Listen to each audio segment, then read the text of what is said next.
మనసు ఉంది, మమత ఉంది, పంచుకునే నువ్వు తప్ప.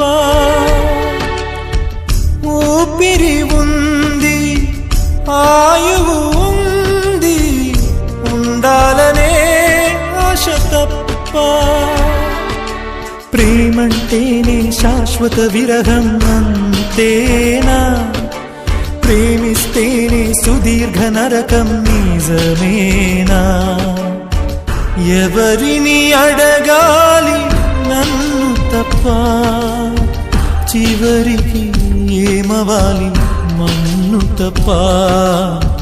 నువ్వంటే ప్రాణమని, నీతోని లోకమని, నీ ప్రేమే లేకుంటే బ్రతికేది ఎందుకని?